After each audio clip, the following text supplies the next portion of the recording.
Hello everybody, welcome friends and family of the Wahlberg community. I am Mrs. Jones, your instructional coach here at Wahlberg Elementary, and I'm excited to talk about a resource that NCDPI or the North Carolina Department of Public Education provides for families. I'm going to go through this document with you. You may be listening to me on podcast, you might be watching this video. Either way, I will be sharing the link to the resource so that you can review this information and bookmark it and refer to it later on. So many of our parents have frustration levels with not sure how to help our students when they come home with homework, especially math. And so today I hope that I can provide you with a resource and some insight to help your students so that you're not frustrated, your student isn't frustrated, and we as teachers and students and parents can work together to bridge that gap between our child's learning. And so this document is a little bit overwhelming. There's 36 pages. And so I thought if I spoke with you, broke it down for you, it might be a little easier, more user-friendly. So let's start. On pages 1 to 3, you're going to find course outlines. So these are all the different topics that your fourth grader will learn over the course of their fourth grade year. And it's a lot. You will see all these different bullet points here that it goes through. And it is our fourth grade teachers' jobs to ensure that your students prepared going into the next grade and being able to do these skills moving forward. But it's a daunting task. The state recognizes that as well, and they are currently looking at rewriting our standards so that we can spread some of that task out over other grade levels, so the fourth graders can learn this to more mastery versus just getting it in. So you will see a lot of topics here that your student will be exposed to and learn. The next page is 4 through 23. There's a lot of these. These are all the key vocabulary words that your student may have learned some of these prior to fourth grade. Some of these will be new to them in fourth grade, but there is a great visual element there for you, as well as what the term is or the mathematical vocabulary that we want to use, and then it gives you a definition if you should need that. But I love the visual aspect of that, because if you're not sure when your student talks about expanded form what that is or why we're even talking about that, you can look at that term and see a visual of it, and it also gives you a definition. So use this as your child is explaining and talking to you about their skills. If we go all the way down to page 23, you're going to start to see grade level skills. And so this is kind of thinking back to maybe when you were in school. You had a textbook potentially that you were able to bring home every day, and it would give you an example, and then it would have problems that you would work out. So think of this learning in action, grade level skills, as that. So it's going to give you an example, and then it's going to give you kind of a word problem. It's going to show you how to solve it. It's going to give you that mathematical computation, and then it will give you a little bit more explanation. Now, there isn't one of these for every single one of our standards, but it is for a majority of them. And you will notice that a lot of these are in word problem form, and so that's where we want students to get with that mastery level.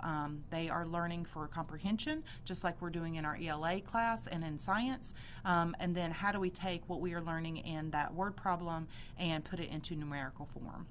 So there's some great examples here for you to see, things that you may not have ever seen before, and then those are times that you can encourage your student to explain those to you.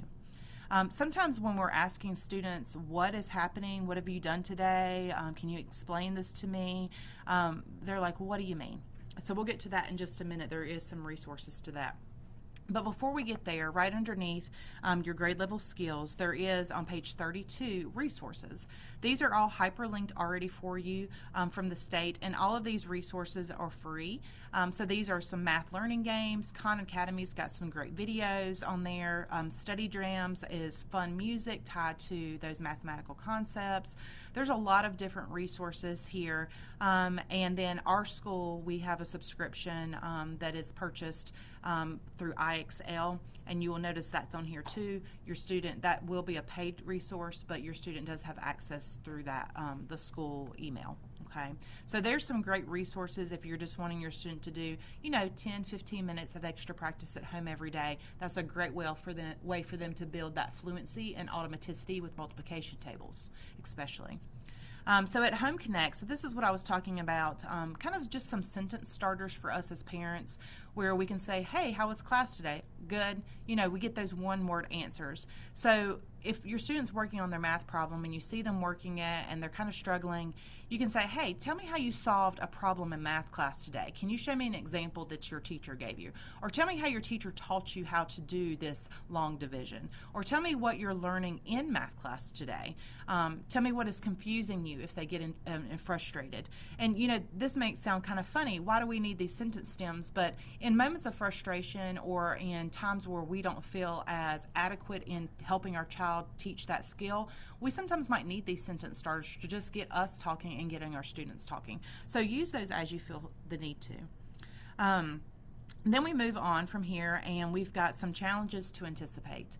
The importance of a struggle is a video that is really great in here, and the importance of a struggle, we call it a lot of times grappling with. We as parents want to rescue our child. We don't want them to get frustrated. Nobody wants to be in tears, but there is a level where we want students to use the resources they have, whether they're notes that they're taking in class, whether it's really stop and think through the problem and the steps that you've learned, and the why behind why you're doing this, so that they can grow in that thinking. If we continue rescuing them or just give them the problem or give them the answer to it when they ask, then they don't learn how to think independently and they don't know how to problem solve. And so there's the importance of a struggle. That's a great video to watch just to kind of get us as parents' mindsets ready.